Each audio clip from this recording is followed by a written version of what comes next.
Steve Harvey may never forgive Donald Trump for something he never did. Let me explain. In January 2017, Steve Harvey met with Donald Trump at Trump Tower. This meeting wasn't random. Trump's team and even Obama's administration helped set it up.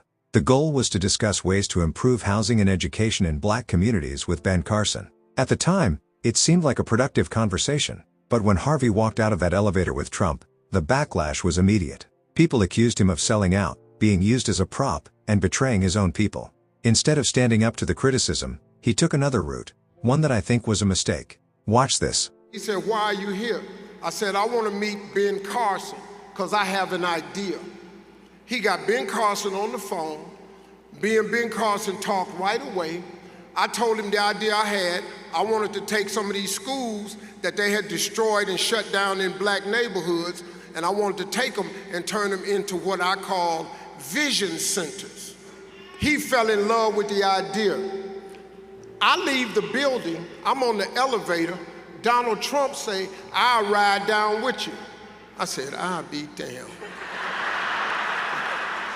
So he gets on the elevator, he riding down with him. Now, before I got on the elevator, I told the reporters, "I'll be back over and tell you why I'm here."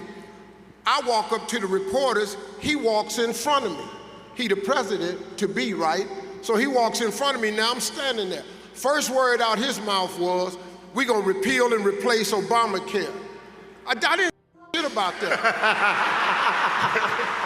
I didn't mention none of that. I don't know what you talking about, man. What did you do? Everybody's always blaming me for everything. Everything he said is true except for one thing. He claimed that as soon as they walked out, Trump announced they were going to replace Obamacare. That's not true. And Steve Harvey was right there. He should have known better. It doesn't make sense that he remembered everything else correctly but got that moment completely wrong. The truth is, he wasn't willing to face the black community and tell them they overreacted. Instead, he shifted the blame onto Trump, and that's not fair. I want you to see what actually happened. Watch this clip. Here we go.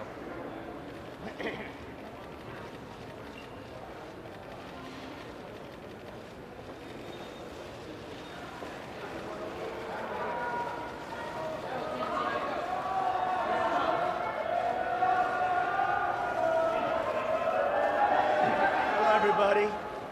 Great friend of ours, Steve. Everybody knows Steve Harvey. Everyone having fun? You having fun? Sure. Steve just came up to say hello. Steve?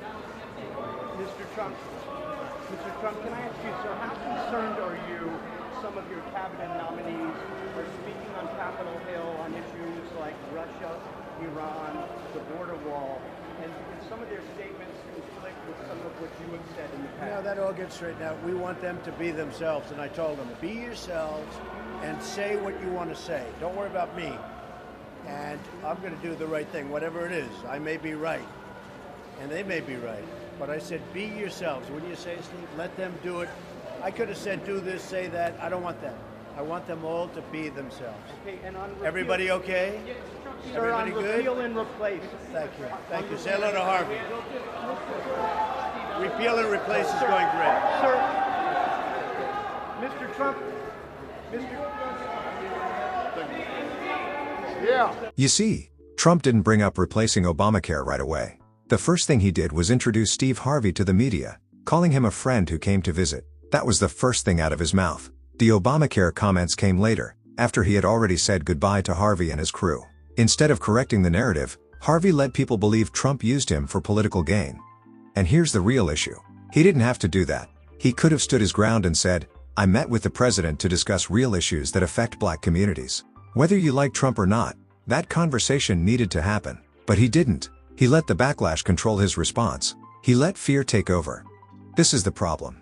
Our community can be its own worst enemy. Too many people refuse to see beyond their emotions. When they hate someone, they reject everything that person does, no matter what. That's exactly what happened here. The hatred for Trump was so strong that they attacked Steve Harvey just for having a conversation with him, even though it was meant to help black people. That was embarrassing.